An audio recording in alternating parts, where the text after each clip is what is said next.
ای مرد خرد ترک معاصی کی ضرورت ای مرد خرد ترک معاصی کی ضرورت ابو صحبت صالح کی سوا کوئی نہیں چھارا ابو صحبت صالح کی سوا کوئی نہیں چھارا دین اصطفیٰ أما بعد فأعوذ بالله من الشيطان الرجيم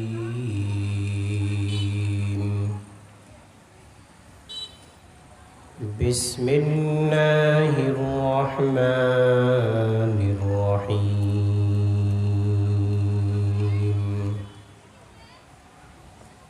يا أيها الذين آمنوا اتقوا الله ولتنظر نفس ما قدمت لغد واتقوا الله إن الله خبير بما تعملون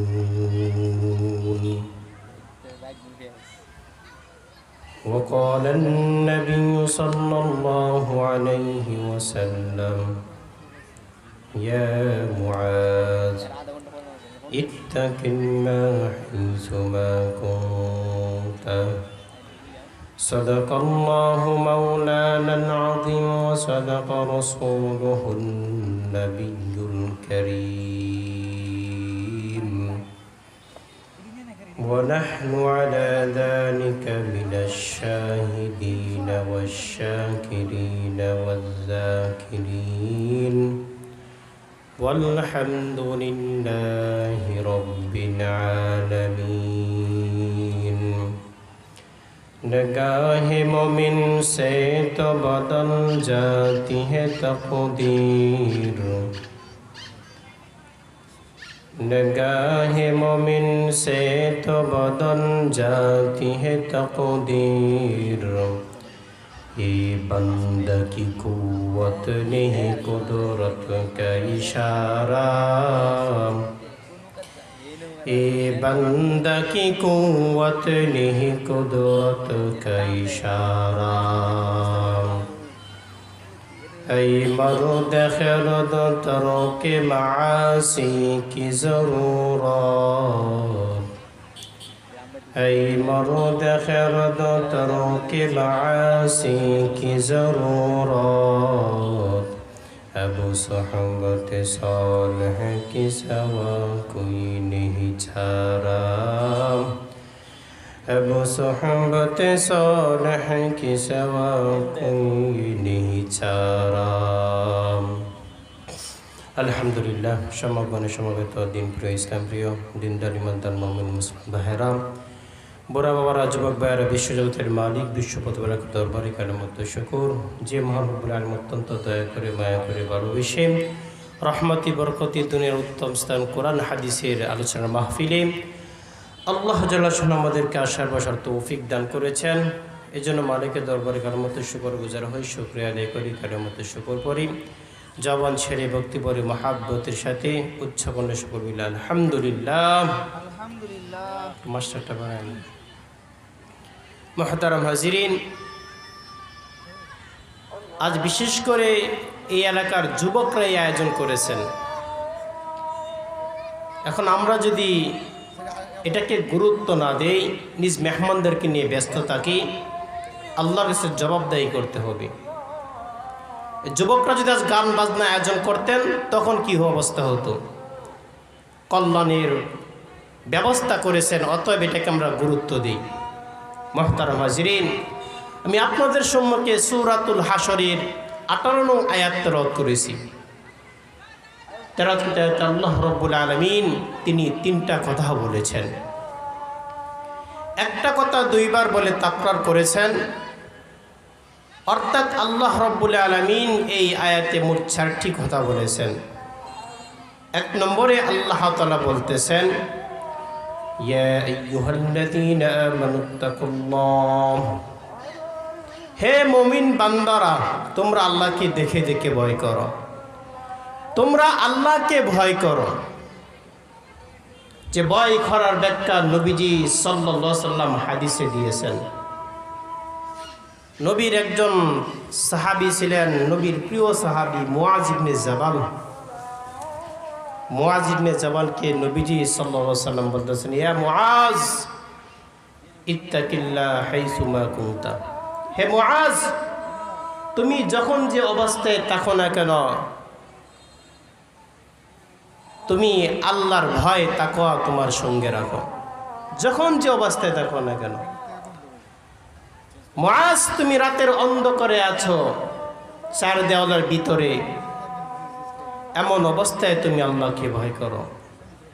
দিনের আলোতে তুমি আছো, দিনের আলোতেও মুআজ তুমি আল্লাহকে ভয় করো। মুআজ, ব্যবসা বাণিজ্য করতেছো, এই মুহূর্তে তুমি আল্লাহকে ভয় করো। অর্থাৎ মুআজ, তুমি যখন যে অবস্থায় থাকো না কেন, সর্ব অবস্থায় তুমি আল্লাহকে ভয় করো। মুআজ, তাকওয়া খুদাবিরু তুমি তোমার জানের মতো মনে করো। অর্থাৎ তোমার জান তোমার সঙ্গে যেরকম থাকে, উঠতে বসতে চলাফেরা করতে ব্যবসা বাণিজ্যয়, যখন যে অবস্থায় তোমার জান থাকে, মুআজ তাকওয়া খুদাবিরু এরকম ভাবে তোমার সঙ্গে সর্বদাই রাখো। আজ এই নবীর উপদেশ অনুযায়ী যদি তাকওয়া আমাদের মধ্যে থাকতো, তাহলে এই বাংলার জমিনে কখনো দুর্নীতি হতো না, কখনো উলামায়ে কেরামদেরকে অপমান করতে পারতো না। আজ বাংলাদেশে যত দুর্নীতি করা হয়, সব কিছুর মূল হয়েছে তাকওয়া ভিতরে না থাকার কারণে। তাই তাকওয়া এমন একটা বিষয় যে সর্বদাই নিজের অবস্থায় রাখতে হবে, নিজের স্থানে রাখতে হবে, নিজের সঙ্গে তাকওয়া রাখতে হবে। আল্লাহ তাআলা সকল মুমিনদেরকে বলতেছেন যে তোমরা আল্লাহকে দেখে দেখে ভয় করো। মুহতারাম হাজরিন, যে তিনটা কথা আল্লাহ তাআলা বলতেছেন, 2 নম্বরে আল্লাহ তাআলা বলতেছেন ওয়াল তানজুর নাফসুম মা কদ্দামাত লিগাদিন। 2 নম্বরে আল্লাহ তাআলা তাকওয়ার পর বলতেছেন যে তোমরা প্রত্যেক মানুষই চিন্তা করা উচিত আগামী কালকের জন্য কি পাঠিয়েছো। ওয়াল তানজুর নাফসুম মা কদ্দামাত লিগাদ, প্রত্যেক মানুষের চিন্তা করা উচিত ও বান্দা আগামীকালকের জন্য তুমি কি পাঠিয়েছো। যে গদিন শব্দের অর্থ হচ্ছে আগামীকাল। যে গদিন শব্দটাকে মুফাসসিরে কেরাম 3টা ব্যাখ্যা করেছেন। মানে আগামীকাল বলতে কি বুঝি, আগামীকাল বলতে আপনি আমি কি বুঝি। আগামীকাল বলতে যে আখিরাতের কঠিন ময়দানে, যে আখিরাতের জন্য কি পাঠাইছি। মুহতারাম হাজরিন, তাই চিন্তা করা উচিত আমি দুনিয়ার জন্য অনেক সাজতে পারি, দুনিয়ার জন্য যে কোনো সাজ আমি সাজতে পারি, কিন্তু বড় আফসোস লাগে আমি দুনিয়াতে থাকার জন্য সব কিছু ব্যবস্থা করলাম, কিন্তু আখিরাতের জন্য আমি কি করলাম একটা বড় আমি চিন্তা ফিকির করলাম না। দুনিয়া থেকে চলে যাব, আখিরাত আমার সামনে রয়ে গেছে, আখিরাতের জন্য কি করলাম। আল্লাহ তাআলা বলেন ফাহাসিবতুম আন্নামা খালাকনাকুম আবাসাও ওয়া আন্নাকুম ইলাইনা লা তুরজাউন।